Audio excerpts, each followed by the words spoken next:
اعوذ باللہ من الشیطان اللعین الرجیم بسم اللہ الرحمن الرحیم السلام علیکم یا علی مدد۔ مومنین و مومنات کی خدمت میں آج ایک بے انتہا مجرب اور جلالی ترین وظیفہ عمل مادر باب الحوائج ابو الفضل عباس سے علمدار کی والدہ بی بی ام البنین علیہ السلام کی بارگاہ سے لے کر آئے ہیں۔ شہزادی کا یہ اس قدر مجرب ترین وظیفہ عمل ہے کہ علماء و عرفاء بیان کرتے ہیں کہ اگر حاجات آپ کی کسی بھی صورت قبول نہ ہو رہی، آپ کی زندگی میں مشکلات کا پہاڑ ہو، آپ کو کوئی راستہ کوئی دروازہ کھلا ہوا نظر نہ آ رہا ہو، تو مادر باب الحوائج کے اس مجرب ترین وظیفے عمل کو آپ ایک مرتبہ لازماً کیجیے۔ زیادہ سے زیادہ یہ آدھے گھنٹے کا عمل و وظیفہ ہے۔ مقام سے ہٹنے سے پہلے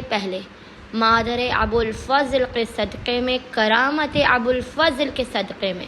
خداوند متعال اپنے خزانوں کا منہ آپ کے لیے کھول دے گا۔ کتنی بھی بڑی آپ کی حاجت کیوں نہ ہو، آپ کو اولاد چاہیے، بیٹیوں کا بہترین نصیب چاہیے، اپنا گھر چاہیے، رزق و روزی میں برکت، مشکلات کا خاتمہ، کوئی بھی حاجت ہو، کسی بھی دن اور کسی بھی وقت آپ نے باوضو ہونا ہے۔ باوضو ہونے کے بعد آپ نے سب سے پہلے 2 رکعت نماز حاجت پڑھ کے بی بی ام البنین کی بارگاہ میں پیش کرنی ہے۔ 2 رکعت نماز حاجت پڑھنے کے بعد آپ نے مصلی ہی پر بیٹھ کر بنا کسی سے کلام کیے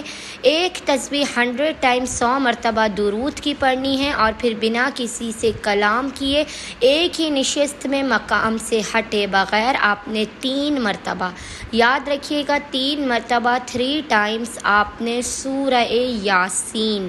3 مرتبہ سورہ یاسین کی تلاوت کر کے اس کا ہدیہ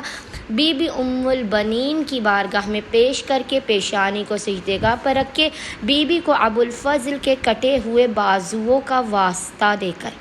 اپنی حاجات کو طلب کرنا ہے۔ سید الشہداء ابا عبداللہ الحسین علیہ السلام کے مصائب کا واسطہ دے کر اپنی مشکلات کے خاتمے کی دعا کرنی ہے۔ انشاءاللہ تعالی